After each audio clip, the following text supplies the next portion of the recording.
সকালের সূর্য বেশ উজ্জ্বল হয়ে উঠেছে।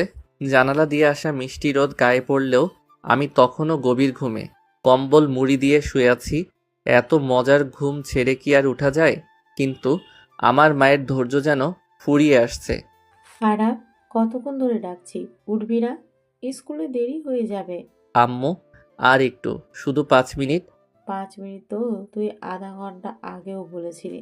এবার উঠ। আরাফ একটু কুঁকড়ে গিয়ে মাথা ঢেকে আবারও ঘুমানোর চেষ্টা করে। আরাপ, এবার একবার যেন ডাকতে না হয়। উঠ, না হলে কিন্তু তোর বাবাকে ডেকে আনবো। এই কথা শোনা মাত্রই আরাফের ঘুম প্রায় উড়ে গেল। তার বাবাকে সে ছোট থেকেই ভয় পায়। তার বাবা দেরি করে ঘুম থেকে ওঠা একদমই পছন্দ করে না। বাবা মানেই তো শৃঙ্খলা। ঘুমের ভেতর থেকেই আরাফ বলল, আম্মু, বাবাকে ডাকতে হবে কেন? আমি তো উঠেই গেছি। তোর বাবার নাম দিতেই উঠে গেলি। কতবার বলেছি ঠিক সময় উঠতে শিখ। আরাফ হালকা বিরক্ত মুখ করে বিছানা থেকে নামতে নামতে বলল, মা, একদিন একটু দেরি হলেই তুমি এত কেন চিল্লাও? একটু দেরি কোথায়? কয়টা হয়েছে দেখেছিস? ভার্সিটি যাবি না? আর ফজরের নামাজ পড়িসনি। তোর বাবা জানলে কি করবে বুঝতে পারছিস? আম্মু, আমার লক্ষ্মী আম্মা, প্লিজ বাবাকে বলো না আমি এখনই উঠে ফ্রেশ হয়ে আসছি। একবারে কলেজের জন্য রেডি হয়ে নিচে আসিস। আমি টেবিলে নাস্তা দিচ্ছি। আচ্ছা আম্মু। বলেই আরাফ আলস্য ভেঙে উঠে ওয়াশরুমে চলে গেল ফ্রেশ হতে। আরাফ ফ্রেশ হয়ে নিক, এর মধ্যে আমরা তার পরিচয়টা জেনে নিই। আমি তানভীর হাসান আরা, বাবা মায়ের দুইমাত্র সন্তান। দুইমাত্র সন্তান কেন বললাম, আসলে আমার আরেকটা বড় বোন আছে, তাই বললাম। এবার কলেজ শেষ করে নতুন ভার্সিটিতে ভর্তি হয়েছি। নতুন ভার্সিটিতে ভর্তি হলে ছেলেদের মন তো একটু পাখির মতো উড়ু উড়ু করবে, একটু প্রেম প্রেম করবে। কিন্তু আমার যে বাবা, বাবার ভয়ে প্রেম করার আর সাহস করে উঠতে পারি না। কিছুক্ষণ পর ফ্রেশ হয়ে গায়ের ভার্সিটির ইউনিফর্মটা চাপিয়ে নিচে নেমে এলো সকালে নাস্তা করতে। টেবিলে তার মায়ের হাতে তৈরি গরম গরম পরোটা আর ডিম ভাজা রাখা ছিল, যা দেখে মনটা আরও ভালো হয়ে গেল। নাস্তা শেষে ব্যাগটা কাঁধে নিয়ে দরজার দিকে এগোতেই হঠাৎই পিছন থেকে তার বাবার গম্ভীর গলার ডাক দিলেন। আরাব, শোনো। এই ডাক শুনে আরফের পা থমকে গেল। বাবার গলা বরাবরই তার মনে এক ধরনের চাপ তৈরি করে। যদিও জানে বাবার সব কথাই তার মঙ্গলের জন্য, সে মৃদু শ্বাস ফেলে পিছু ঘুরল এবং বাবার দিকে এগিয়ে গেল। জি বাবা। ঘুম থেকে কখন উঠেছো? আর ফজরের নামাজ পড়েছো? আরফের মা কিচেন থেকে কথাটা শুনেই ঘাবড়ে গেলেন। তিনি বুঝতে পারলেন ছেলে আজ চিপায় পড়েছে। তিনি কিচেন থেকে দৌড়ে এসে আরাফকে বলল, আরাপ, তুই এখনো যাসনি? ভার্সিটির সময় তো পেরিয়ে যাচ্ছে, তাড়াতাড়ি যা। মায়ের এমন কথা শুনে আরাস যেন হাঁপ ছেড়ে বাঁচল। তাড়াতাড়ি করে বাসা থেকে বেরিয়ে ভার্সিটির উদ্দেশ্যে রওনা দিল। আরাফের বাবা তার মায়ের দিকে তাকালেন, তারপর বললেন, ওর এই অভ্যাসগুলো তোমার এই প্রশ্রয়ের কারণ হচ্ছে। ফজরের নামাজ পড়েনি, ঘুম থেকে দেরি করে উঠেছে, আর তুমি আবার ওকে বাঁচানোর জন্য এসেছো। ও এখনো ছোট, একটু ধীরে ধীরে বুঝিয়ে বলো। এমন শাসন করলে আরো বেশি জেদ করে বসবে। ছোট, ভার্সিটিতেই পড়ে। আর ছোট, এখন থেকে যদি ঠিক না হয় ভবিষ্যতে কি করবে বলো? আমি শাসন করি যাতে ওর জীবন গুছিয়ে যায়। আমি জানি তুমি ঠিকই বলেছ, কিন্তু এমনভাবে কঠোর হলে ওর মন খারাপ হবে। আমি পরে ওকে বুঝিয়ে বলবো, ঠিক আছে? ঠিক আছে, আজ কিছু বলছি না, কিন্তু মনে রেখো ওকে এই ব্যাপারে সতর্ক করো, এমন যেন বারবার না হয়। আরাফের মা আবার কিচেনে চলে গেলেন। এদিকে আরাফ ও ভার্সিটিতে চলে এসছে। ভার্সিটিতে ঢুকে দেখতে পেল তার বেস্ট ফ্রেন্ড হৃদয় ক্যাম্পাসের একটা গাছের নিচে বসে আছে। সে হৃদয়ের কাছে গিয়ে বলল, কিরে দোস্ত, কেমন আছিস? ভালো আছি। আজ আমাদের ভার্সিটির প্রথম দিন, বললাম একটু তাড়াতাড়ি আসিস, ক্যাম্পাসটা একটু ঘুরে দেখব। না, তুই সেই দেরি করেই আসলি। কি করব দোস্ত, সকালে ঘুম ছাড়তেই চায় না। আচ্ছা এখন চল ক্লাসে যাই। চল। আরাফ আর হৃদয় উল্টে ক্লাসে যাবে, ঠিক তখনই আরাফের চোখ পড়ল ভার্সিটির গেট দিয়ে ঢুকতে থাকা একটা মেয়ের দিকে। মেয়েটিকে দেখে সে অবাক হয়ে মুগ্ধ নয়নে তাকিয়ে রইল আর মনে মনে ভাবতে লাগলো। তার সৌন্দর্য যেন প্রকৃতির এক অপরূপ সৃষ্টি। মেয়েটির সিল্কি চুল বাতাসে এমনভাবে দুলছিল যেন সমুদ্রের নীল ঢেউগুলো কোনো সুরেলা সঙ্গীতের তালে তালে নাচছে। তার শাড়ির আঁচলটা যেন সেই ঢেউয়েরই অংশ। প্রতিটি ভাঁজে লুকিয়ে আছে এক অনির্বচনীয় রূপের গল্প। তার চোখগুলো যেন এক গভীর রহস্যময় লেক, যেখানে তাকালে আপনি হারিয়ে যেতে বাধ্য। এমন মায়াবী চোখ যা একবার দেখলে আর ফিরিয়ে নেওয়া যায় না, যেন চোখের কোণায় লুকিয়ে আছে এক আকাশ ভরা স্বপ্ন যা কেবল তাকেই মানায়। তার মুখের হাসি যেন ভোরের প্রথম সূর্যালোক, যা অন্ধকারকে সরিয়ে মন ভরে আলো ছড়িয়ে দেয়। আমি অবাক হয়ে তার দিকে তাকিয়ে থাকলাম। মনে হলো, এত নিখুঁত, এত সুন্দর মেয়ে কি সত্যি হতে পারে? তার সৌন্দর্যে যেন চারপাশের সবকিছু ফিকে হয়ে গেছে। মনের মধ্যে অদ্ভুত এক অনুভূতি জাগলো, হৃদয় যেন সুর তুলছে, আর সেই সুরের কেন্দ্রবিন্দু শুধুই সে। এতক্ষণ যার অস্তিত্ব ছিল কেবল আকাশের তারা বা গল্পের কল্পনায়, আজ সে আমার সামনে বাস্তব হয়ে দাঁড়িয়েছে। কিন্তু সে কে? এই মেয়ে কি আমাদের সাথেই পড়ে, নাকি সিনিয়র? আরাফের ধ্যান ভাঙল হৃদয়ের ধাক্কায়। হৃদয় তাকে ধাক্কা দিয়ে বলল, কিরে, কোথায় হারিয়ে গেলি? ক্লাসে যাবি না? দোস্ত, দেখ না মেয়েটা কি সুন্দর। হ্যাঁ, মেয়েটা তো সত্যিই অনেক সুন্দর, কিন্তু দেখে তো মনে হচ্ছে আমাদের সিনিয়র হবে। তুই দেখে কিভাবে বলে দিলি আমাদের সিনিয়র? দাঁড়া, আমি একটু কথা বলে আসি। এই আজ ভার্সিটিতে নতুন এসেছে, এসেই একটা ঝামেলা পাঠিয়ে দিস না। আরে তুই চিন্তা করিস না, একটু দাঁড়া, আমি কথা বলে আসছি। তারপর আরাফ চলে গেল মেয়েটিকে সাথে কথা বলতে। হৃদয় পিছন থেকে অনেক ডাকলো, কিন্তু শুনলো না। আরাফ মেয়েটির কাছে গিয়ে বলল, হাই, আমি আরাফ। হ্যালো, আমি ঐশী। আপনি কি এই ভার্সিটিতে নতুন? হ্যাঁ, আমি এখানে নতুন। ও, তাহলে আপনি কোন ডিপার্টমেন্টের? আমি ইংলিশ। ঐশীকে পুরো কথা বলতে না দিয়েই আরাফ বলল, তাহলে তো আমরা একই ডিপার্টমেন্টের। যাই হোক, ভালোই হলো। আচ্ছা ঠিক আছে, ক্লাসের সময় হয়ে যাচ্ছে, আমাকে ক্লাসে যেতে হবে। শুনুন, একটা কথা বলবো। হ্যাঁ বলুন। আপনি কি জানেন আপনি দেখতে কতটা মায়াবী? আপনার কাজল কালো চোখ দুটোতে যেন জাদু আছে, যা এক নজরে যে কারো হৃদয় ছুঁয়ে যেতে পারে। দেখুন, আমার ক্লাসের সময় হয়ে যাচ্ছে, ক্লাসে যেতে হবে। কথাটি বলেই ঐশী চলে গেল। আর আরাফ তার যাওয়ার দিকে এক দৃষ্টিতে তাকিয়ে রইল। আর হৃদয় যেন এক অদ্ভুত ভালো লাগা কাজ করতে শুরু করলো, যেন কোনো মায়া বা রহস্যময় মাখা অনুভূতি তাকে জড়িয়ে ধরেছে। একটু সময়ের জন্য সে স্থির দাঁড়িয়ে রইল, তারপর নিজের মনের সমস্ত অনুভূতি একদিকে করে ক্লাসে চলে গেল। কিন্তু ক্লাসে এসে সে কিছুটা অবাক হয়ে গেল, ঐশী সেখানে ছিল না। তার অভাব যেন পুরো কক্ষের শান্তি করে নিল। সে খানিকটা চিন্তিত হয়েই পড়ল। ঐশী তো তাকে বলেছিল ইংলিশ ডিপার্টমেন্টের। ঠিক তখনই প্রিন্সিপাল স্যার একটা মেয়েকে সাথে নিয়ে তাদের ক্লাসে প্রবেশ করলেন। মেয়েটিকে দেখে আরাফ অবাক হয়ে গেল, কারণ মেয়েটি আর কেউই নয়, ঐশী। তারপর প্রিন্সিপাল স্যার বললেন, উনি হলেন তোমাদের ইংলিশ ম্যাম, আজকেই জয়েন করেছেন। আর আজ তোমাদেরও প্রথম ক্লাস, আশা করি তোমরা ম্যাডামকে সাপোর্ট করবে। ম্যাডাম, আপনি তাহলে তাদের সাথে পরিচিত হয়ে নেন, আমি আসছি। ঠিক আছে স্যার। প্রিন্সিপাল স্যার চলে গেলেন। তারপর ঐশী বলতে লাগলো, hello dear students, hello ma'am, how are you? I am fine. আমি মিস্তাউল জান্নাত ঐশী। এটা আমার প্রথম ক্লাস তোমাদের সাথে, আর আমার টিচিং লাইফেরও প্রথম ক্লাস। আমি আশা করছি তোমরা সবাই আমাকে সাপোর্ট করবে এবং একসাথে অনেক কিছু শিখব। তাহলে সবাই নিজেদের পরিচয় দিয়ে দাও, যাতে আমরা একে অপরকে আরও ভালোভাবে জানতে পারি।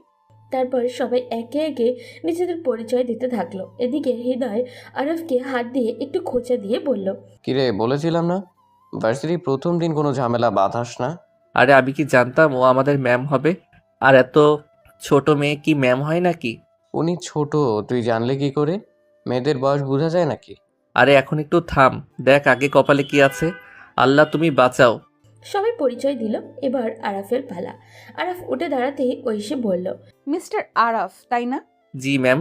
তো বাইরে কি যেন বলছিলে? কই ম্যাম, কিছু না তো। ভার্সিটিতে প্রথম দিন এসেই মেয়েদের সাথে ফ্লার্ট করা শুরু করে দিয়েছো? ফ্ল্যাট কোথায় করলাম ম্যাম? যা সত্যি তাই বললাম। সুন্দরকে সুন্দর বলেছি, এটাকে কি ফ্ল্যাট করা বলে? আরাফের কথা শুনে ক্লাসের সবাই হো হো করে হেসে দিল। ঐশী সবাইকে ধমক দিয়ে চুপ করিয়ে দিল। তারপর বলল, আজকে প্রথম ক্লাস দেখে তোমাকে মাফ করে দিচ্ছি, বসো। ঐশী ক্লাস শুরু করলো। তার কথা বলার ধরন আর বোঝানোর উপায় একদম প্রফেশনাল ছিল। পুরো ক্লাসটাই বেশ প্রাণবন্ত হয়ে উঠল। আর তার মিষ্টি হাসি আর আত্মবিশ্বাসী আচরণে সবাই মুগ্ধ হয়ে গেল। পুরো ক্লাস জুড়ে আরফ একদম মনোযোগ দিতে পারছিল না। তার চোখ পুরোপুরি ঐশীর উপরেই ছিল, যিনি ক্লাসে নতুন মায়াময় আলো ছড়িয়ে দিয়েছেন। ঐশীর প্রতিটি কথা, তার প্রতিটি হাসি, সব কিছুই যেন আরফের হৃদয়ে গভীর ছাপ রেখে যাচ্ছিল। ক্লাস শেষে আরফ ভার্সিটির গেটের সামনে তার গাড়ি নিয়ে দাঁড়িয়ে আছে ঐশীর অপেক্ষায়। ঐশী বাসায় যাবে বলে ভার্সিটি থেকে বের হলো। তখনই আরফ ঐশীর কাছে এসে বলল, ম্যাম চলুন, আপনাকে বাসায় ড্রপ করে দেই। নো থ্যাঙ্কস, আমি রিক্সা করে যেতে পারবো। প্লিজ ম্যাম, চলুন না। ঐশী কিছুক্ষণ চিন্তা করে মনে মনে সিদ্ধান্ত নিল যে আজকের দিনটা কষ্টটা যেন একটু কমানো উচিত। তাই সে আরফের দিকে তাকিয়ে হালকা হাসি দিয়ে বলল, ঠিক আছে আরাফ। তারপর ঐশী গাড়িতে উঠে বসলো। আরফ জিজ্ঞাসা করলো, ম্যাম আপনার বাসা কোথায়? মিরপুর। তাহলে তো ভালোই হলো, আমার বাসাও মিরপুর। গাড়ি তার আপন গতিতে চলছে। আরাফ ও ঐশী চুপচাপ বসে আছে। অনেকক্ষণ যাওয়ার পর আরাফ নীরবতা ভেঙে বলল, ম্যাম আই অ্যাম সরি আজকে সকালের ঘটনাটির জন্য। ইটস ওকে, বাট তুমি তো অনেক ভালো স্টুডেন্ট, তাহলে এরকম খারাপ ছেলেদের মতো মেয়েদের সাথে ফ্লার্টিং করো কেন? না ম্যাম, আমি সত্যিই খারাপ ছেলে নই। আসলে এর আগে কখনো কোনো মেয়ের সঙ্গে এভাবে কথা বলিনি। সবসময় পড়াশোনার মধ্যেই ব্যস্ত থাকি, কিন্তু আপনাকে যখন প্রথম দেখলাম জানি না কেন আমার মনে একটা অদ্ভুত অনুভূতি হলো। আপনার সঙ্গে কথা বলতে ইচ্ছে করছিল, তাই হয়তো অজান্তেই ওরকমটা বলে ফেলেছি। আমি সত্যিই দুঃখিত ম্যাম। ঠিক আছে, বুঝতে পারছি, তোমাকে ক্ষমা করে দিলাম। কিন্তু মনে রেখো, তুমি একজন খুব ভালো ছাত্র, আর তোমার লক্ষ্য হওয়া উচিত মনোযোগ দিয়ে পড়াশোনা করা। পড়াশোনার মাধ্যমেই তুমি নিজের পায়ে দাঁড়াবে, একটা ভালো চাকরি পাবে, আর তখন দেখবে একজন সত্যিকারের ভালো মেয়ে তোমার জীবনে আসবে। কিন্তু মনে রেখো, এভাবে মেয়েদের সাথে ফ্লার্টিং করে বা প্রেম ভালোবাসার পেছনে সময় নষ্ট করে জীবনে সফল হওয়া সম্ভব নয়। নিজের স্বপ্ন আর ভবিষ্যৎকে গুরুত্ব দাও। জীবনে যা চাও তা অর্জনের জন্য কঠোর পরিশ্রম করো, আর তখনই তুমি আসল সুখ পাবে। কথাটা বলতে বলতে গাড়ি ঐশীর বাসার সামনে এসে থামলো। ঐশী গাড়ির দরজায় হাতল ধরে আরফের দিকে তাকিয়ে মৃদু হাসি দিয়ে বলল, ঠিক আছে আরাফ, আজকের জন্য এখানেই শেষ করি, এবার তুমি বাড়ি যাও। ঠিক আছে ম্যাম, তবে একটা কথা বলতে চাই। বলো।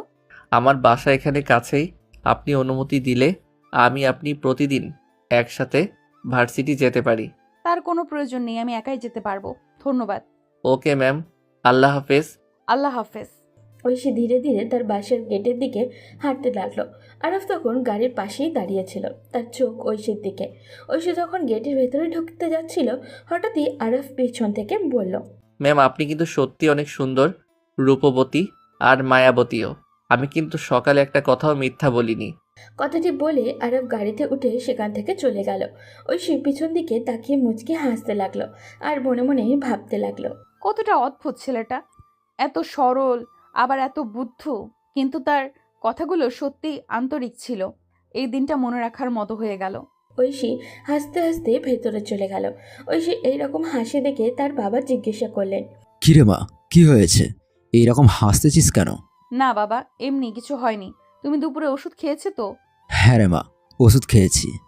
ঐশী তার বাবা মায়ের একমাত্র সন্তান। তবে জন্মের সময় তার মা পৃথিবী ছেড়ে চলে গিয়েছিলেন, আর সেই শূন্যতা তাকে ছোটবেলা থেকেই বয়ে বেড়াতে হচ্ছে। বাবা ছিলেন তার পৃথিবী, কিন্তু কিছুদিন আগে একটি ভয়াবহ সড়ক দুর্ঘটনায় তার বাবা 2 পা হারান। এখন তিনি সবসময় হুইল চেয়ারেই বসে থাকেন। তার দিনগুলো কাটে বাড়ির 4 দেওয়ালের মধ্যে। ঐশীর পরিবার খুবই সাধারণ। তার বাবার আয় তেমন কিছু ছিল না, আর এখন তার উপার্জন বন্ধ। বাবার অফিস থেকে দয়া করে দেওয়া একটি ছোট বাসায় তারা থাকেন। এতদিন ঐশীর বাবার কোম্পানি থেকে অল্প কিছু টাকা দেওয়া হতো, আর সেই সামান্য টাকাতেই তাদের সংসার কোনো মতে চলতো। কিন্তু দুর্ভাগ্যবশত কিছুদিন আগে কোম্পানি থেকে সেই টাকাটাও দেওয়া বন্ধ হয়ে যায়। এই পরিস্থিতিতে আর কোনো উপায় না দেখে ঐশী ভার্সিটির জবটা নেয়। তার বাবার চিকিৎসা, তাদের বাসার খরচ এবং নিত্যদিনের প্রয়োজনীয় সব কিছু এখন ঐশীর এই চাকরির আয়ের উপরে নির্ভর করে। ঐশী তার রুমে চলে গেল। তারপর ফ্রেশ হয়ে এসে তার বাবার কাছে বসলো। তার বাবা জিজ্ঞাসা করলেন, আজ তো তোমার প্রথম দিন ছিল ভার্সিটিতে, কেমন গেল? হ্যাঁ বাবা, আজ আমার প্রথম দিন। একটু নার্ভাস ছিলাম, কিন্তু দিনটা মোটামুটি ভালোই কেটেছে। আমার মেয়ে তো খুব সাহসী, ঠিকঠাক সব সামলে নিয়েছো, তাই না? সামলে নিয়েছি, কিন্তু ক্লাসের ছেলেমেয়েরা খুব কিউরিয়াস। সবাই যেন আমার প্রতিটি কথার উপর চোখ রাখছিল। মনে হচ্ছিল আমি যেন পরীক্ষা দিচ্ছি। তাদের দোষ দিচ্ছিস কেন? তুই যে অনেক মিষ্টি আর গুছিয়ে কথা বলিস, সবাই তো মুগ্ধ হবে। ও বাবা, এইসব প্রশংসা রেখে দিন। তবে একটা কথা বলি, সত্যিই ক্লাস নিতে মজা লেগেছে। পড়ানোর সময় মনে হলো আমি সত্যিই কিছু একটা করতে পারছি। শোন মা, তুই এখন শুধু একজন মেয়ে নস, তুই আমার ভরসা, আমার শক্তি। তুই যে দায়িত্ব নিয়েছিস সেটা খুব বড়, কিন্তু কখনো ভয় পাস না, আমি জানি তুই পারবি। ঐশীর চোখে জল এসে গেল। সে বাবার হাতটা শক্ত করে ধরল আর বলল, বাবা, আমি চেষ্টা করব, তোমাকে আর কোনোদিন কোনো কষ্ট পেতে দেব না। ঐশীর কথা শুনে তার বাবা আর নিজেকে ধরে রাখতে পারলেন না। তিনি কাঁপা কাঁপা হাতে ঐশীকে জড়িয়ে ধরলেন। ঐশীর চোখ থেকে কয়েক ফোঁটা অশ্রু ফসকে পড়ে গেল। পরিবেশ একেবারে নীরব হয়ে গেল। শুধু তাদের ভালোবাসার নিঃশব্দ ভাষা চারপাশে ছড়িয়ে পড়ল। এদিকে আরাফ বাসায় গিয়ে ফ্রেশ হয়ে কিছুক্ষণ শুয়েছিল। তার ক্লান্ত শরীর আর ভার্সিটির প্রথম দিনের উত্তেজনা মিলিয়ে কখন যে ঘুমিয়ে পড়েছে সে নিজেও জানে না। প্রায় রাত তখন 10টার দিকে তার ঘুম ভাঙল। আরব ঘুম থেকে উঠে কিছুক্ষণ বিছানায় বসে থাকলো। তারপর ধীর পায়ে নিচে নামলো। ডাইনিং টেবিলে গিয়ে দেখলো তার মা রাতের খাবার আয়োজন করেছে। মা, এত রাতে খেতে দিচ্ছ কেন? আগে ডাকলে তো পারতে। তোর ঘুমটা এমন গভীর ছিল ডাকতে মন সায় দেয়নি। তোর তো আজ ভার্সিটির প্রথম দিন ছিল, ক্লান্ত ছিলে মনে হয়, তাই ঠিক করেছি ঘুম ভাঙলে তবে খেতে বলবো। আরফ একটু হাসলো। ডাইনিং টেবিলে বসে মাকে খাবার দিতে বলল। খাবারের ঘ্রাণে তার ক্ষুধা যেন আরও বেড়ে গেল। খাবার খেতে খেতে তার মাকে বলল, মা, সত্যি বলি, আজ দিনটা খুব ইন্টারেস্টিং ছিল। ভার্সিটির অনেক নতুন অভিজ্ঞতা হলো, তবে অনেক মজাও পেয়েছি। তুই আর তোর নতুন অভিজ্ঞতা। আচ্ছা, খেয়ে নিয়ে তোর বাবার কাছে একটু বসে গল্প করিস, ও তোকে দিনভর দেখেনি। আরফ খাবার খেতে খেতে মায়ের কথাগুলো শুনছিল আর তার মনে আজকের দিনে নানান ঘটনা ঘুরপাক খাচ্ছিল, বিশেষ করে ঐশীর সঙ্গে কাটানো মুহূর্তগুলো। সে কথাগুলো ভাবছিল আর মিটমিট করে মনে মনে হাসছিল। তার এই হাসি দেখে তারপর তার বোনও তিশা বলল, কি রে আরাফ, এভাবে মিটিমিটি হাসছিস কেন? কি হলো? কই কিছু না, এমনি। তিশা একটু মুচকি হাসলো, যেন কিছু একটা বুঝে গেছে। তারপর বলল, এমনি এমনি তো আর হাসবি না, ডাল মে কুছ কালা লাগ রা হে। তুই ভার্সিটির প্রথম দিন কারোর প্রেমে পড়লি নাকি? আরফ তাড়াতাড়ি মাথা নেড়ে দিল, কিন্তু মুখে লাজুক হাসিটা আটকে রাখতে আর পারল না। আপু, এসব কি বলিস? কিছু না, আমি তো স্রেফ নতুন পরিবেশে একটু আলাদা মজা পাচ্ছি। আচ্ছা, বুঝেছি। আচ্ছা বল, কে সেই লাখি মেয়ে? কার প্রেমে পড়েছিস? আরে কিছু না, ভার্সিটিতে নতুন বন্ধু হয়েছে, তাই মনে একটু ভালো লাগছিল। হ্যাঁ, বুঝতে পেরেছি, এটা বন্ধু নয় বান্ধবী হয়েছে, তাই না? তবে তোর সাথে ওই মেয়েটার কিছু ঘটেছে নাকি?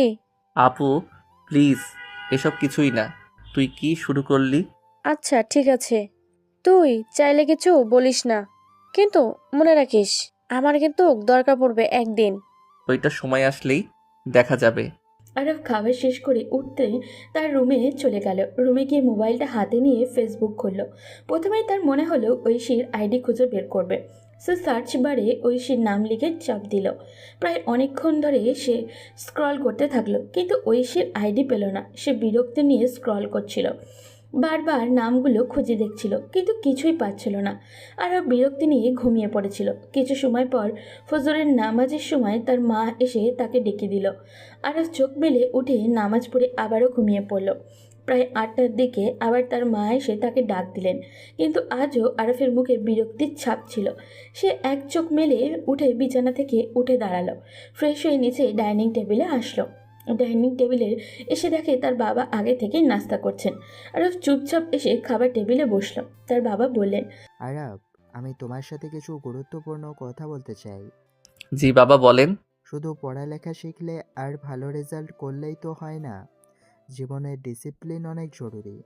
তুমি যদি শুধুমাত্র বইয়ে মনোযোগী হও কিন্তু জীবনযাপনে কোনো শৃঙ্খলা না থাকে, তাহলে কোনো লাভ হবে না। তুমি যেভাবেই জীবনযাপন করছো, এটাকে তো কোনো ডিসিপ্লিন বলা যায় না। সময়ের কোনো মূল্য তুমি জানো না, কাজগুলোতে কোনো মনোযোগ নেই, কাজটা শেষ করার পরে পরবর্তী কাজের প্রতি আগ্রহ বা যত্ন নেই। তাহলে এখন আমাকে কি করতে হবে বাবা? তুমি পড়াশোনায় মনোযোগের সাথে সাথে প্রতিটি কাজের প্রতি মনোযোগ দাও। সঠিক সময় সঠিক কাজটা করতে শিখো। জীবনকে একটা লক্ষ্য দিয়ে চলো। যদি এমনভাবে চলতে থাকো তাহলে শুধু পড়াশোনায় ভালো হওয়া নয়, জীবনের প্রতিটি ক্ষেত্রে সফল হতে পারবে।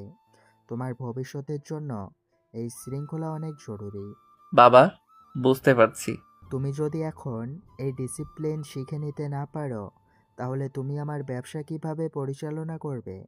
আমি তো চাই তুমি শুধু পড়াশোনায় ভালো না হয়ে একজন ভালো মানুষ হও, যে নিজের কাজগুলো সঠিকভাবে করতে জানে, এবং একদিন আমার জায়গায় এসে তুমি এই ব্যবসা সফলভাবে চালাতে পারো।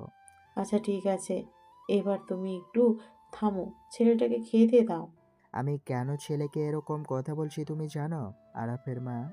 তুমি জানো আমি জীবনে কত কষ্ট করে এই সফলতা অর্জন করেছি। আমি যদি আজকের মতো একটা অবস্থানে এসে পৌঁছাতে পারি, সেটা শুধু পরিশ্রম, ডিসিপ্লিন আর সঠিক পথ অনুসরণ করার জন্যই। আমি চাই আমার ছেলে ছোট থেকেই একজন ভালো মানুষ এবং সফল মানুষ হিসেবে গড়ে উঠুক। আমি তাকে সব কিছু দিতে পারবো, কিন্তু যদি সে নিজের পায়ে দাঁড়াতে না শিখে, যদি সে শৃঙ্খলা, পরিশ্রম আর সঠিক সময়ের মূল্য না শিখে, তাহলে তার অর্জন কিছুই হবে না। জি বাবা, আমি বুঝতে পেরেছি আপনার কথা। আমি আপনার দেওয়া উপদেশগুলো মেনে চলার চেষ্টা করব। আরাফ নাস্তা শেষ করে বাসা থেকে বের হয়ে ভার্সিটির উদ্দেশ্যে গাড়িতে উঠল। গাড়িতে স্টার্ট দিতে গিয়ে হঠাৎ তার মনে পড়ে গেল ঐশীর কথা। কিছুক্ষণ স্থির হয়ে থাকার পর সে গাড়ি চালানোর পরিবর্তে হেঁটে বের হওয়ার সিদ্ধান্ত নিল। হেঁটে হেঁটে ঐশীর বাসের সামনে এসে পৌঁছালো। ঠিক তখনই ঐশী বাসা থেকে বের হয়ে রিক্সা খুঁজতে শুরু করলো এবং কিছুটা সামনে এগিয়ে যেতে থাকলো। আরাফ দেখতে পেল ঐশী একদম সোজা হাঁটছে, তাই সে তার পেছন পেছন চলে যেতে শুরু করলো। বিষয়টা লক্ষ্য করলো ঐশী, একটু থেমে গিয়ে পিছনে তাকালো আর বলল, আরাফ, আরাফ এদিকে আসো। Ma'am, good morning ma'am. তুমি আমাকে দেখে পেছনে ঘুরে গেলে কেন? আমি? হ্যাঁ। কই না তো ম্যাম। তুমি আমাকে ফলো করছিলে কেন? আমি? হ্যাঁ। কই না, তোমাকে কেন ফলো করব আমি? আমি তো ওই যে ইউনিভার্সিটি যাচ্ছিলাম। তোমার ক্লাস তো আরো 1 ঘন্টা পর, তুমি এত তাড়াতাড়ি কেন ভার্সিটিতে যাচ্ছ? ওই যে ম্যাম, আপনি তো বললেন ভালো স্টুডেন্টরা ভার্সিটিতে তাড়াতাড়ি যায়, আর রাস্তাঘাটে তো অনেক জ্যাম থাকে, তাই আর কি। আচ্ছা, আগে যাওয়া ভালো, কিন্তু আমি যে কাল বিকেলে দেখলাম তুমি আমার বাসার সামনে দাঁড়িয়েছিলে আর উপর দিকে তাকাচ্ছিলে কেন? ম্যাম, আমরা ক্রিকেট খেলি তো, আর আমাদের রাস্তায় কাজ চলতেছে, তাই নতুন রাস্তা খুঁজতেছিলাম। আচ্ছা ঠিক আছে, কিন্তু তোমার গাড়ি দেখছি না। আজ ভার্সিটিতে কিভাবে যাবে? আজ ভাবছি রিক্সায় যাব, হাওয়া খেতে খেতে। ও আচ্ছা ঠিক আছে। আচ্ছা একটা রিক্সা দেখো। রিক্সা ঢাকার কথা শুনে আরাফের মনটা যেন আনন্দে ভরে উঠল। তার মনে হলো আজ সে ঐশীর সঙ্গে একই রিক্সায় যাবে। সেই ভাবনায় তার মুখে এক মিষ্টি হাসি ফুটে উঠল। সে দ্রুত একটি রিক্সার ডাক দিল আর ঐশীও রিক্সায় উঠে বসে। আরাফ রিক্সায় উঠে পাশে বসে যেতে যাচ্ছিল, কিন্তু তখনই ঐশী তার দিকে তাকিয়ে বলল, আরাফ, সামনে থেকে আমার একটা ফ্রেন্ড উঠবে, তো তুমি আরেকটা রিক্সা নিয়ে চলে আসো, আর ভার্সিটিতে দেখা হবে। Good bye. এই কথাটা শুনেই আরাফের সমস্ত আনন্দ যেন এক মুহূর্তেই উড়ে গেল। সে কিছুক্ষণ চুপ করেছিল, তারপর আরাফ আরেকটা রিক্সা নিয়ে ভার্সিটিতে চলে গেল। ভার্সিটিতে গিয়ে দেখলো রিয়াদ এখনো আসেনি, তাই সে রিয়াদকে কল করলো। হ্যালো রিয়াদ, কই তুই? কেন, আমি তো বাসায়। ভার্সিটিতে আসবি না? ভার্সিটিতে আসবো তো, কিন্তু ক্লাসে তো এখনো সময় আছে। তুই এত তাড়াতাড়ি ভার্সিটিতে কি করিস? কিছু না, আজ ঘুম একটু তাড়াতাড়ি ছেড়ে গেছে, তাই চলে আসলাম। তুই চলে আয় তাড়াতাড়ি, আমি অপেক্ষা করছি। আচ্ছা ঠিক আছে, আমি আসতেছি। তারপর আরাফ ক্যাম্পাসের পুকুর ঘাটে এসে বসলো। শান্ত পরিবেশ আর পুকুরের স্নিগ্ধতা তার মনকে একটু শান্তির অনুভূতি দিচ্ছিল। কিছুক্ষণ পর হৃদয়ও আসলো আরাফের পাশে এসে বসে একটু হাসি দিয়ে বলল, কিরে, আজ এত তাড়াতাড়ি চলে আসলি? আর এখানে একা একা বসে কি করছিস? কিছু না, এমনিতেই বসে আছি। মনটা অনেক খারাপ, একটা বিষয় নিয়ে অনেক চিন্তিত, কিছুই বুঝতে পারছি না। কি হয়েছে, আমাকে সবকিছু খুলে বল। আমি মনে হয় ঐশী ম্যামকে ভালোবেসে ফেলেছি। সব সময় শুধু তারই কথা মনে পড়ে, কিন্তু তিনি তো আমার সিনিয়র। আমাদের সম্পর্কটা কি কোনোভাবে সম্ভব? আমি কি ম্যামকে আমার ভালোবাসা বোঝাতে পারবো? আরাফ, আমি বুঝতে পারছি তোর অনুভূতিগুলো। যখন একজন বিশেষ মানুষকে পছন্দ করো, তখন সেটা সত্যিই খুব শক্তিশালী একটা অনুভূতি হতে পারে। কিন্তু একটা বিষয় মনে রেখো, সম্পর্ক গড়ার জন্য শুধু ভালোবাসা যথেষ্ট নয়। ঐশী ম্যাম তো সিনিয়র এবং তিনি আমাদের শিক্ষক। এই বাস্তবতা মেনে চলাটা খুবই গুরুত্বপূর্ণ। সম্পর্ক যখন প্রফেশনাল সীমার মধ্যে থাকে, তখন তার সাথে বন্ধুত্বপূর্ণ সম্পর্ক গড়া আরও ভালো হতে পারে। আগে থেকেই যেন তোমরা একে অপরকে ভালোভাবে বুঝতে পারো। হৃদয় একটু বিরত নিয়ে আবারও বলল, তবে তুই যদি তার প্রতি সত্যি ভালোবাসা অনুভব করিস, সেটা সরাসরি তাকে বোঝানোর চেয়ে প্রথমে তার সাথে বন্ধুত্বপূর্ণ সম্পর্ক তৈরি করো। তার প্রতি সম্মান আর শ্রদ্ধা দেখাও। কিছুই তাড়াহুড়ো করতে হবে না। তুই যেভাবে একজন ভালো মানুষ হিসেবে তাকে দেখাতে পারবে, সেভাবেই চেষ্টা করো। তবে মনে রাখবি, যদি তিনি তোকে সত্যিই পছন্দ করেন, তাহলে সম্পর্ক একটা সময় নিজেই গড়ে উঠবে। কিন্তু তাতে যদি না হয়, তাও ভালোভাবেই নিজের পথ চলতে হবে।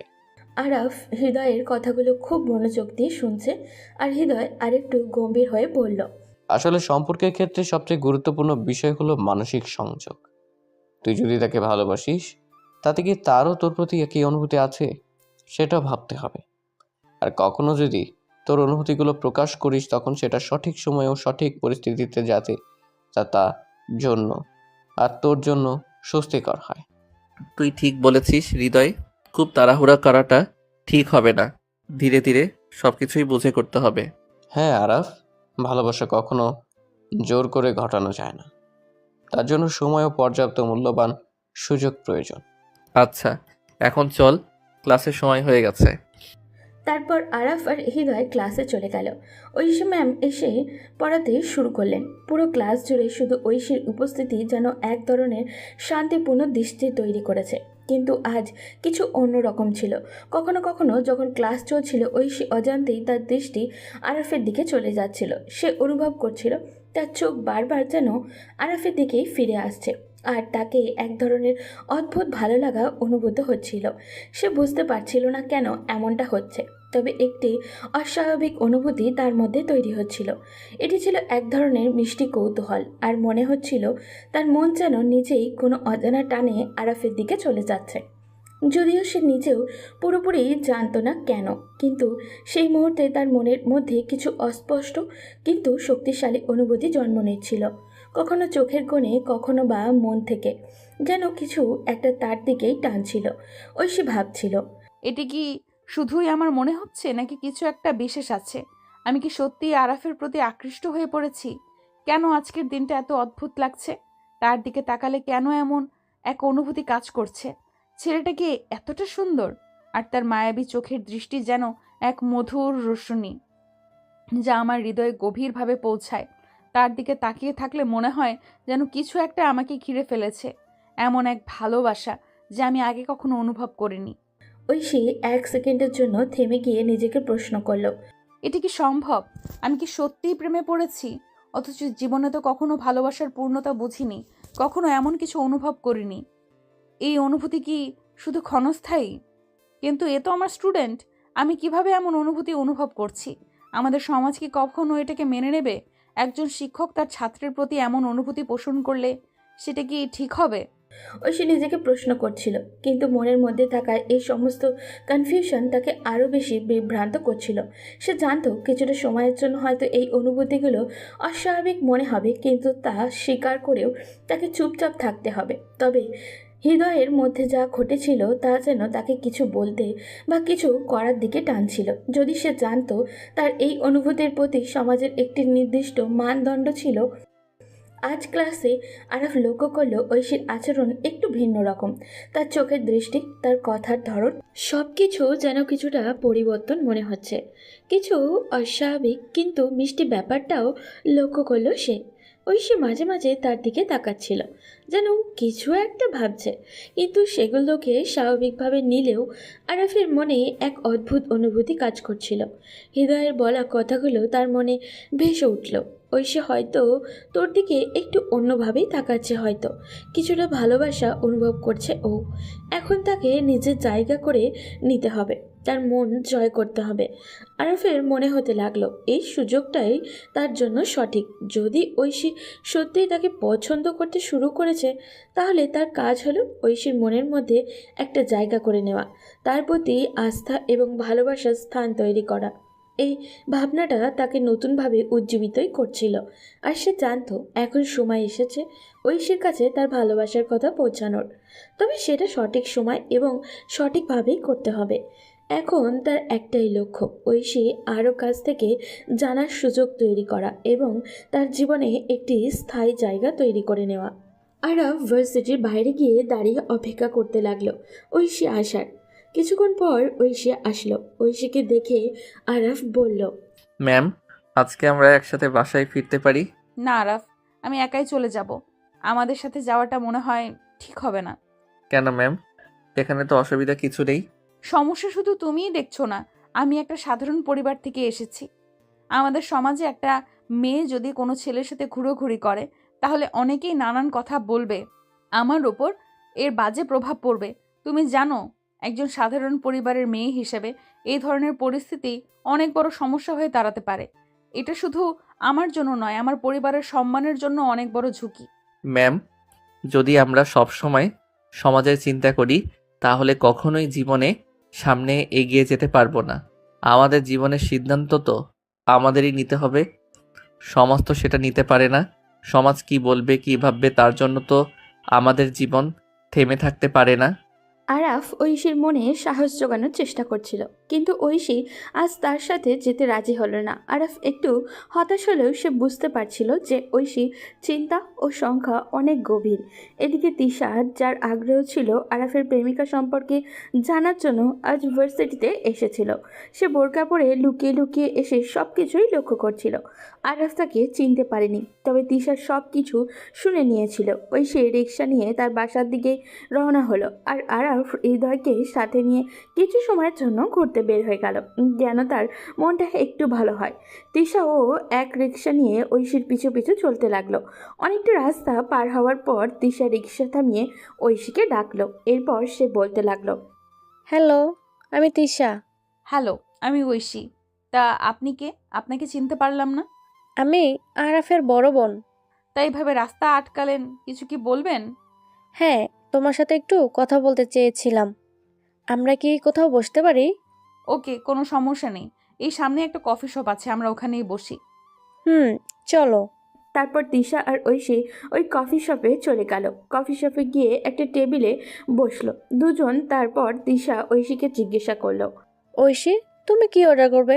আপু, আসলে আমি কিছু খাবো না। তা কি করে হয়? কিছু অর্ডার করো, একটা কফি নাও। ঠিক আছে, তাহলে একটা ক্যাপাচিনো অর্ডার দিয়ে দিন, অল্প চিনি দিয়ে। Excuse me, yes ma'am, tell me. One cappuccino with little sugar and one black coffee without sugar. আপু, এখন বলেন কি বলবেন। তুমি আমাকে আফু বলে ডাকছো কেন? আমরা তো সমবয়সী হব। তুমি আমাকে তুমি করেই বলো। ওকে, ঠিক আছে, এবার বলুন। কিছুদিন ধরে আরাফের মধ্যে আমি কিছু চেঞ্জ লক্ষ্য করেছিলাম, তাই আজ একটু ফলো করার সিদ্ধান্ত নেই। এবং তোমাদের কিছু কথাবার্তা শুনলাম। কথাবার্তা শুনে মনে হলো তোমরা দুজন দুজনকে পছন্দ করো। আমার ধারণাটা কি ঠিক? আমি জানি আরাফ আমাকে পছন্দ করে এবং হয়তো সে আমাকে ভালোবাসে, কিন্তু আমি এখনো নিশ্চিত না। আমার মনে হয় আমি তাকে ভালোবাসি, কিন্তু কখনো সঠিকভাবে নিজেকে বুঝতে পারছি না। যখন তাকে দেখি বা যখন তার সাথে কথা বলি, আমার হৃদয়ে অন্যরকম একটা অনুভূতি নিয়ে ভরে ওঠে। তার পাশে থাকতে ভালো লাগে, তবে কি সেটা আসলেই ভালোবাসা, আমি নিশ্চিত হতে পারছি না। ঐশী, তুমি যা অনুভব করছো সেটা অনেকটাই স্বাভাবিক। ভালোবাসা কখনো একে অপরকে বুঝতে বোঝাতে আসে না, বরং সেটা সময়ের সাথে সাথে গভীর হয়। তুমি যখন আরাফের পাশে থাকো, যখন তার সাথে কথা বলো, তোমার হৃদয়ের অনুভূতি যে অনুভব করে সেটা খুবই মূল্যবান। আর সেটাই বোঝায় যে তুমি ও আরাফকে ভালোবাসো। একে অপরকে ভালোবাসলে আর পছন্দ করলেই কি সব কিছু হয়? আরাফ আমার স্টুডেন্ট, আমি তার থেকে বয়সে বড়, আর তাছাড়া আমি একটা সাধারণ পরিবারের মেয়ে। ভালোবাসা কখনো বয়স থেকে হয় না।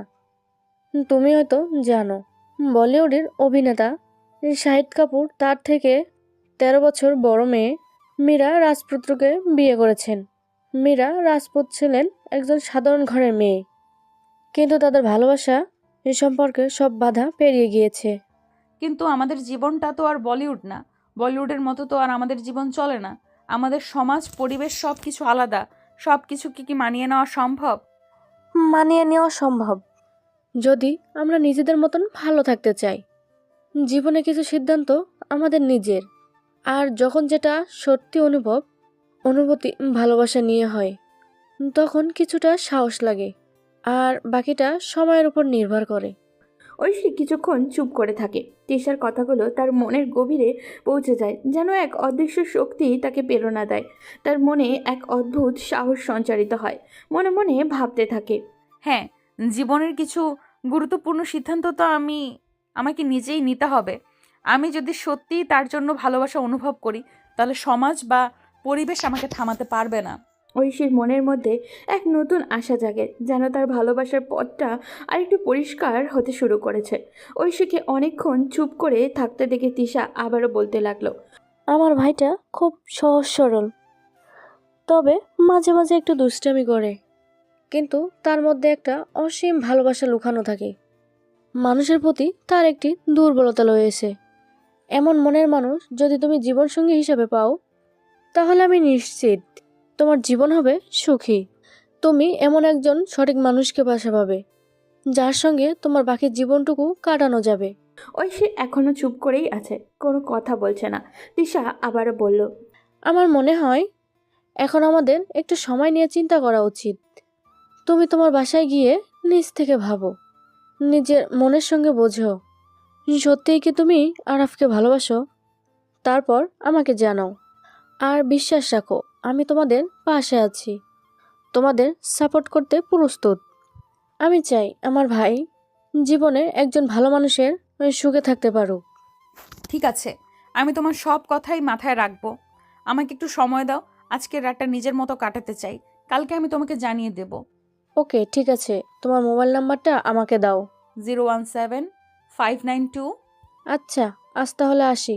আল্লাহ হাফেজ। আল্লাহ হাফেজ।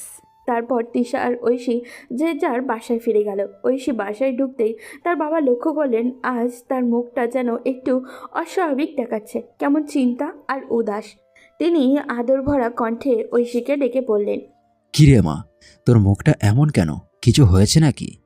না বাবা, কিছু হয়নি। সারাদিন কাজের প্রেশারে একটু ক্লান্ত লাগছে। মারে, ছেলেমেয়েরা কি বাবা মায়ের কাছ থেকে কিছু লুকাতে পারে? বাবা মারা তাদের সন্তানের মুখ দেখায় সব কিছু বুঝে যায়। তোর কিছু একটা হয়েছে আমাকে বল। বাবা, তুমি আমার সবচেয়ে ভালো বন্ধু। আমার কিছু হলে তোমাকে সবার আগে জানাবো। আচ্ছা ঠিক আছে, যা রুমে গিয়ে ফ্রেশ হয়ে খাবারটা খেয়ে নে। ঠিক আছে বাবা। ঐশী রুমে গিয়ে একটুখানি বিশ্রাম নিল। কিছুক্ষণ পর সে ওয়াশরুমে চলে গেল শাওয়ারের নেওয়ার জন্য। শাওয়ারটা ছেড়ে তার নিচে চুপচাপ বসে রইল। ঠান্ডা পানির ধারায় এসে তাকে ঐশীর মনে যেন হাজারো চিন্তার ভিড়। এখন কি করা উচিত, এই প্রশ্নটা ঘুরপাক খাচ্ছে তার মাথায়। আরাফের সঙ্গে সম্পর্কটা কি এগিয়ে নিয়ে যাওয়া উচিত, নাকি এটাই ঠিক হবে না? ঐশী বুঝতে পারছে সে তো আরাফের থেকে বয়সে বড়। ইউনিভার্সিটিতে যদি বিষয়টা জানাজানি হয়ে যায় তাহলে ব্যাপারটা কেমন হবে। এদিকে আরাফের প্রতি তার ভালোবাসা প্রতিনিয়তই বেড়ে চলেছে। অন্যদিকে এই সম্পর্কের সামাজিক প্রভাব তাকে ভাবিয়ে তুলছে। সিদ্ধান্তহীনতায় ঘেরা ঐশী সময়ের হিসেবে ভুলে শাওয়ারের নিচে বসে থাকে। বেশ কিছুক্ষণ পর বাবার ডাকে তাকে বাস্তবে ফিরে আনলো। ওসির এতক্ষণ ধরে বাথরুমে কি করছিস? ঠান্ডা লেগে যাবে তো। ঐশী তার বাবার আওয়াজে হকচকিয়ে ওঠে। শাওয়ার সেরে তাড়াতাড়ি কাপড় পরিবর্তন করে বাইরে বেরিয়ে এলো। তারপর কিচেনে এগিয়ে সকালের খাবারগুলো একটু গরম করলো। সব কিছু শেষ করে সে রুমে ফিরে এলো। সারাদিনের কাজের ক্লান্তি আর মন জুড়ে থাকা চিন্তাগুলো যেন তাকে আরও ভারাক্রান্ত করে তুলেছে। বিছানায় গিয়ে বালিশে মাথাটা ছোঁয়াতেই যেন শরীর আর মনের ক্লান্তি একসঙ্গে জড়িয়ে ধরল। কিছু বুঝে ওঠার আগেই গভীর ঘুমে তলিয়ে গেল ঐশী। এদিকে সন্ধ্যা গড়িয়ে রাত প্রায় 9টা। আরাফ এখনও বাসায় ফিরল না। তিশার মনে অস্বস্তি বাড়তে শুরু করলো। আরাফ তো কখনো এত দেরি করে বাসায় আসে না, তাহলে কি কিছু হয়েছে? তার মনে নানান দুশ্চিন্তার ভিড় জমতে লাগলো। শেষমেশ আর ধৈর্য রাখতে না পেরে তিশা ফোন তুলে আরাফকে কল দিল। হ্যালো। আরাফ, তুই কোথায়? এত রাত হয়ে গেল এখনো বাসায় আসলি না? মা বাবাও তো চিন্তা করছে। এই তো আপু, আমি হৃদয়ের সাথে মুভি দেখতে চলে আসছিলাম। এখনই বাসায় আসতেছি, আধা ঘন্টা লাগবে। আচ্ছা ঠিক আছে, তাড়াতাড়ি চলে আয়।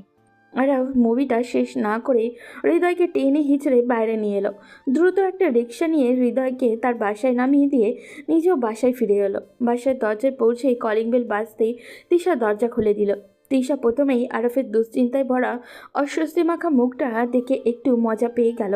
ভিতরে ভিতরে হাসি লুকিয়ে রেখে ভাবলো এবার ভাইয়ের সাথে একটু মজা করা যাক। তিশা বলল, আরাফ, তুই আমার সাথে রুমে চল, তোর সাথে কিছু গুরুত্বপূর্ণ কথা আছে। আরাফ এক মুহূর্ত স্তব্ধ হয়ে তিশার দিকে তাকিয়ে রইল। তার চোখ মুখে অস্বস্তি স্পষ্ট। তিশার এমন অভিনয় দেখে সে কিছুটা হতবাক হলেও তিশার অভ্যন্তরীণ মজাটা টের পেল না। তারপর সে তিশার সাথে রুমে চলে গেল। রুমে গিয়েই তিশা বলল, মেয়েটাকে কোন মেয়েটা? তুই কি মনে করছিস আমি কিছুই জানি না? আজ আমি লুকিয়ে তোদের সব কথা শুনেছি। মেয়েটাকে দেখে তো তোর সিনিয়র মনে হয়। হ্যাঁ, মেয়েটা আমার ইংলিশ ম্যাম হয়। আরে আরাফ, তোর ম্যামের প্রেমে পড়ে গেছিস? এটা জানলে তো আব্বু তো তোকে বাড়ি থেকে বের করে দেবে। কি বলছিস তুই? আব্বুকে বলার দরকার কি? আরে আমি বলবো না তো কে বলবে? একটা ছেলে নিজের ম্যামের প্রেমে পড়া, এটা যদি জানাজানি হয় তো পুরো পাড়া হাসবে। ওহ আপু, প্লিজ এভাবে কথা বলিস না। আমি জানি এটা ঠিক হয়নি, কিন্তু আমি তো ইচ্ছা করে করিনি। আচ্ছা, তুই কি জানিস তোর ম্যামের বয়স কত? উনি তোদের স্যারদের সাথে চা খেতে যান। চা খেতে যান মানে? কি বলছিস তুই? ওনার বয়স কি এত বেশি? আরে না, উনি চা খেতে যান সেটা বললাম। যা, তুই একটু বেশি দুশ্চিন্তা করিস। তুই এমন করছিস কেন? ছোট থেকে বড়দের ভালো লাগে সেটা ভালো, কিন্তু নিজের ম্যামকে? আমি তো জানতাম না শুরুতে উনি আমাদের ইংলিশ ম্যাম হবেন। আচ্ছা, তুই কি জানিস ম্যামের যদি বিয়ে হয়ে যায় তোর কি হবে তখন? উনি তো তোকে পড়া শেখাবেন আর তুই চুপচাপ মন ভাঙা নিয়ে বসে থাকবি। জানি না, হয়তো পড়াশোনা বন্ধ করে দিব। আচ্ছা, তুই যদি ওনার সামনে প্রপোজ করিস আর উনি না করে দেন তখন কি করবি? তা তো জানি না, কিন্তু আমি চেষ্টা করব। তোর এই অবস্থা দেখে আমার দুঃখ লাগছে না, বরং মজা লাগছে। তোর ম্যামের প্রেমে পড়া নিয়ে নাটক বানানো যাবে। আপু, তুই কি সত্যি এসব নিয়ে হাসছিস? না না আরাফ, আমি তো তোর পাশেই আছি। ম্যাম যদি না বলে দেয় চিন্তা করিস না, আমি তোকে অন্য ম্যামের কাছে নিয়ে যাব। তুই আমাকে সান্ত্বনা না দিয়ে মজা করছিস? আরে না, আমি তোর পক্ষেই আছি। ঠিক আছে, আগে দেখি কি হয়। আরে ভাই, কি মিষ্টি রোমান্টিক তুই।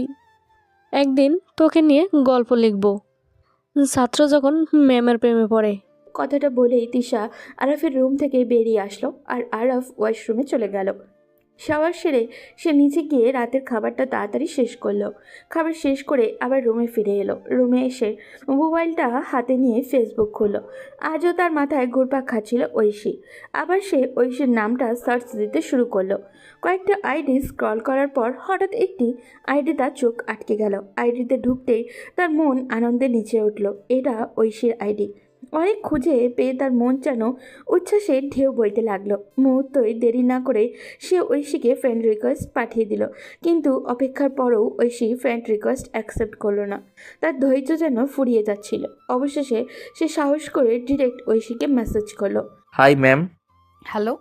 ম্যাম কেমন আছেন? ভালো আছি। তুমি আমার আইডি কোথায় পেলে? অনেক খোঁজাখুঁজির পর আপনার আইডিটা পেলাম। কিছু বলবে?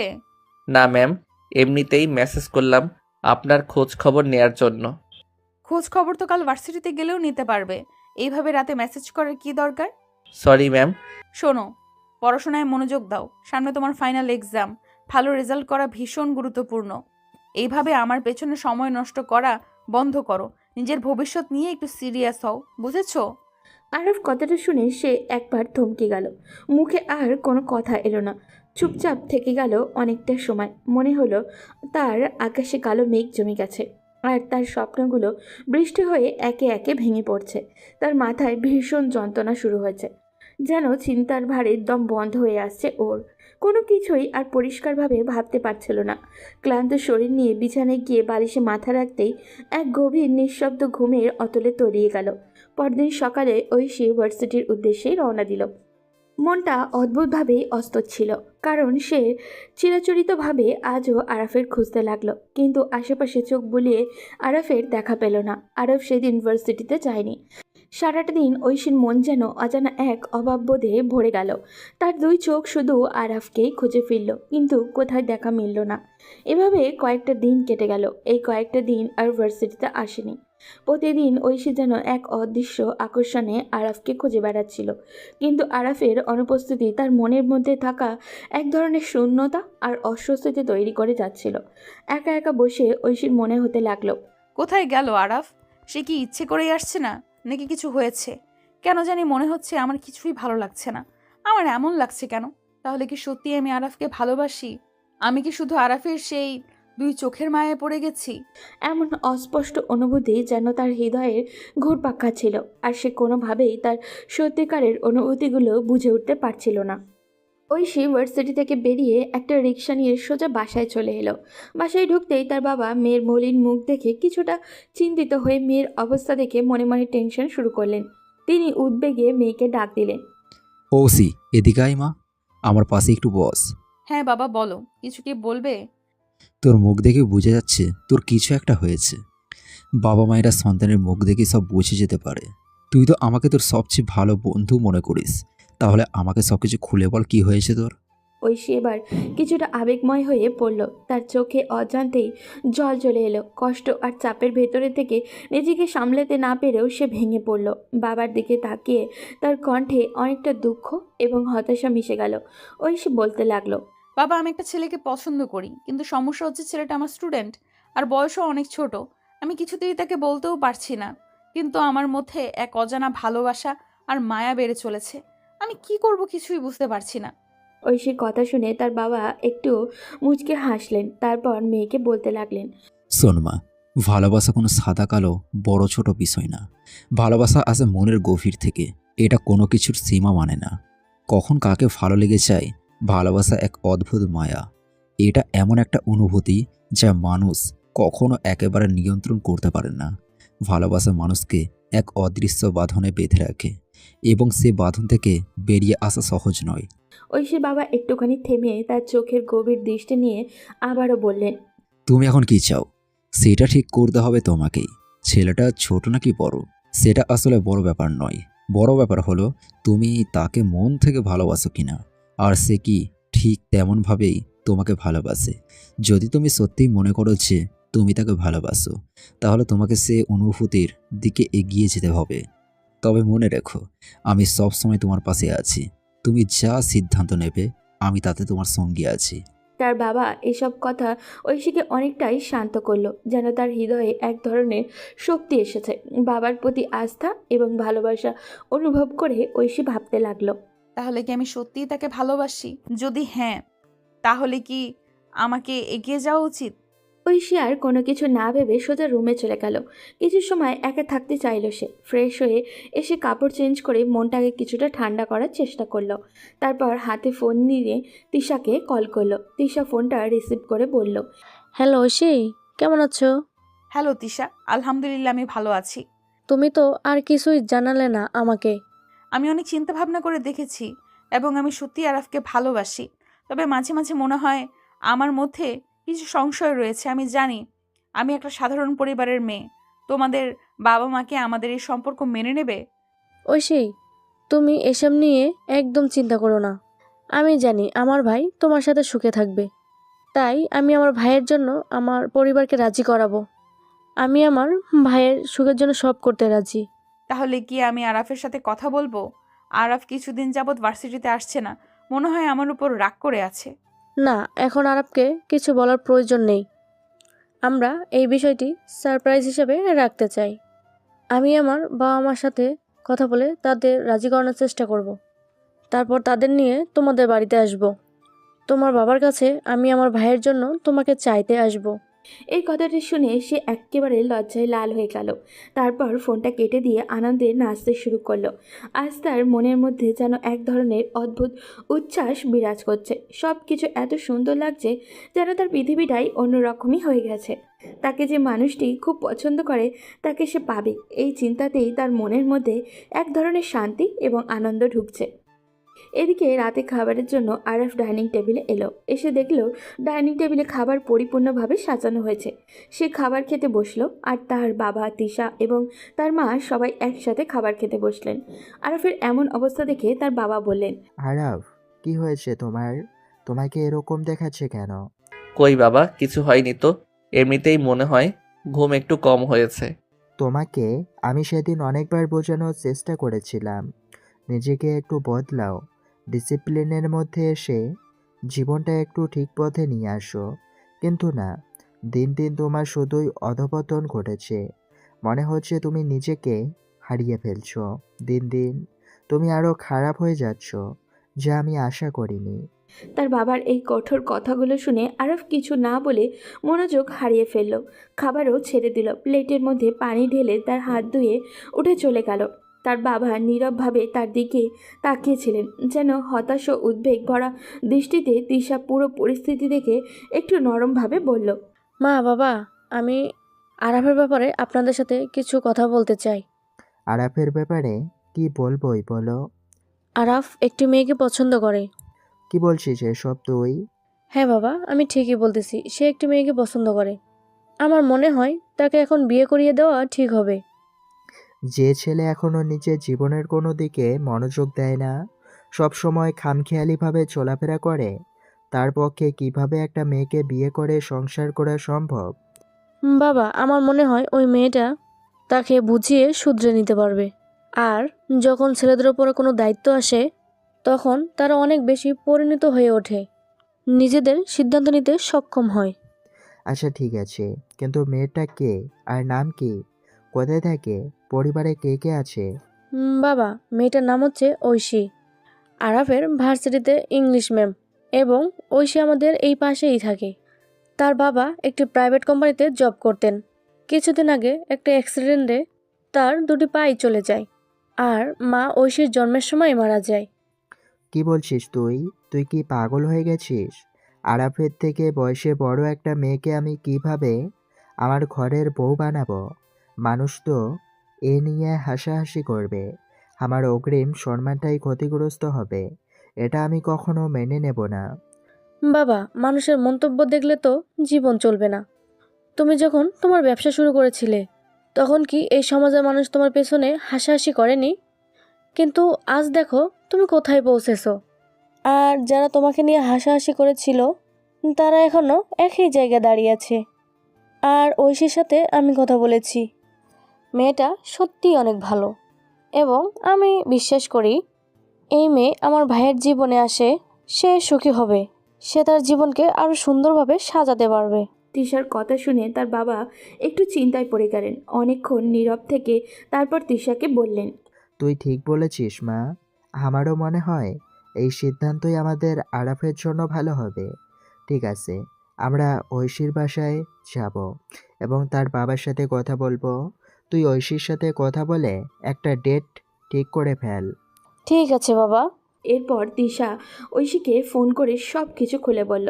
দুজনে আজ আলোচনা করে পরের দিন তিশা আর তার বাবা মাকে নিয়ে ঐশীদের বাসায় যাবে এমন সিদ্ধান্তই নিল। তিশা এসে তার বাবা মাকে এই বিষয়ে জানালো। তারপর সবাই যে যার রুমে চলে গেলেন। আরফ এদিকে নিজের রুমে বসে আছে, ফোনটা হাতে নিয়ে বারবার ঐশীর ফেসবুক আইডি খুঁজে দেখছিল।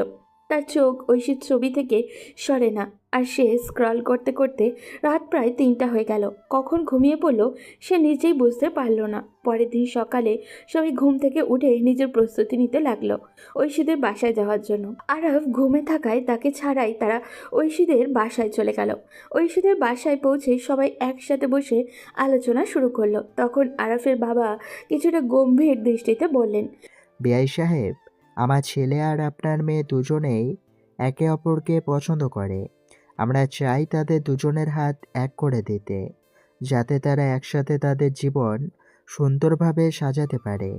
যদি আপনার অনুমতি থাকে, তাহলে আমরা এই ব্যাপারটা সামনে এগিয়ে নিয়ে যেতে চাই। মাহারা একমাত্র মেয়ে আমার। আমি অনেক আদর ও যত্নে তাকে বড় করেছি, তবে আজকে এই পরিস্থিতির কারণে তাকে চাকরি করতে হচ্ছে। যতই আদরের মেয়ে হোক, পৃথিবীর নিয়ম মেনে একদিন তো তাকে বিয়ে দিতেই হবে। আর আমার মেয়ে যদি আপনাদের বাড়ির বউ হয়, তাতে আমার কোনো আপত্তি নেই। এটা তো আমার জন্য গর্বের ব্যাপার। আমি এতে পুরোপুরি সমর্থন জানাই। আলহামদুলিল্লাহ, তাহলে আমরা বিয়ের একটা ডেট ঠিক করে নেই। হ্যাঁ, আপনারা একটা ডেট ঠিক করে ফেলুন আপনাদের সুবিধা মতো। তাহলে আর দেরি করার কোনো প্রয়োজন নেই, খুব ছোট করে আয়োজন করে দুজনের বিয়ে দিয়ে দিব। তাহলে আগামী শুক্রবারে বিয়ের দিন থাক। ঠিক আছে, কোনো সমস্যা নাই। তারপর তারা সবাই ঐশীর বাবার কাছ থেকে বিদায় নিয়ে বাসায় ফিরে এলেন। বাসায় এসে সবাই ভাবলো যে আরফকে বিষয়টা জানানো দরকার। তাই রাতের খাবার টেবিলে বসে আরফের বাবা তার দিকে তাকিয়ে কিছুটা গম্ভীর কণ্ঠে বললেন, আরাফ, আজকে আমরা তোমার জন্য একটা গুরুত্বপূর্ণ সিদ্ধান্ত নিয়েছি। কিসের সিদ্ধান্ত বাবা? আমি আমার এক বন্ধুর মেয়ের সাথে তোমার বিয়ে ঠিক করে এসেছি। আগামী শুক্রবার তোমার বিয়ে। তার বাবার কথা শুনে আরফ কিছুটা অবাক হলো, কিন্তু তার বাবার সামনে কিছু বলতে পারল না ভয়ে। কিছুক্ষণ পর তার বাবা খাওয়া শেষ করে উঠে চলে গেলেন। তখন আরফ তার মাকে বলল, মা, এটা কি রকম সিদ্ধান্ত? আমাকে কিছু জানাওনি, কিছু অমনি এসে বললে আমার বিয়ে ঠিক করে এসেছো। কোথাকার কোন মেয়ের সাথে? আমাকে কি এই বিষয়টা একবার জানানোর প্রয়োজন বোধ করলে না তোমরা? এটা তোর বাবার সিদ্ধান্ত। তোর বাবার কোনো সিদ্ধান্তের উপর কথা বলার কি সাহস আছে আমার? তাই বলে কি ওনার যা ইচ্ছা তাই করবেন? আমি এই বিয়ে করতে পারবো না। এটা আমাকে বলিস কেন? তোর বাবাকে কি বল। তুমি জানো আমি বাবাকে কতটা ভয় পাই। আমি বাবাকে কিভাবে বলবো? প্লিজ মা, তুমি বাবাকে বুঝিয়ে বলো না। আমি এসব পারবো না। তোমার যদি কোনো কথা বলার থাকে তুমি তোমার বাবার সাথে গিয়ে বলো। আরফ কিছুটা চিন্তিত হয়ে পড়ল। মনের মধ্যে ভীষণ দ্বিধা ছিল, কারণ সে ঐশীকে সত্যি অনেক ভালোবাসে। তাকে ছাড়া অন্য কোনো মেয়েকে বিয়ে করার চিন্তা তার পক্ষে অসম্ভব। নিজেকে কিছুটা সাহস দিতে সে কিছু সময় নিল। তারপর ধীরে ধীরে তার বাবার সামনে এসে দাঁড়ালো, কাঁপা কাঁপা গলায় বলল, বাবা, আমি এই বিয়েটা করতে পারবো না। শোনো, বাবা মায়েরা জানে তাদের সন্তানদের জন্য কি ভালো হবে। তারা কখনোই তাদের সন্তানের জীবন নষ্ট করতে চায় না। আমরা যে সিদ্ধান্ত নিয়েছি তা তোমার এবং তোমার ভবিষ্যতের জন্য একদম সঠিক সিদ্ধান্ত। তাই আমি বলছি, আমি আমার সিদ্ধান্তে একটুও পরিবর্তন আনবো না। আগামী শুক্রবারে তোমার বিয়ে হবে, আর এটিই ফাইনাল সিদ্ধান্ত। আরব মন খারাপ করে সোজা তার রুমে চলে গেল। রুমে এসে সে অস্থিরভাবে পায়চারি করতে লাগলো, যেন তার মনের মধ্যে এক ভীষণ উৎকণ্ঠা চলছে। মাথায় কিছুই আসছিল না, শুধু এটাই চিন্তা সে এখন কি করবে। এক সময় আরফ তার বন্ধু হৃদয়কে কল দিল।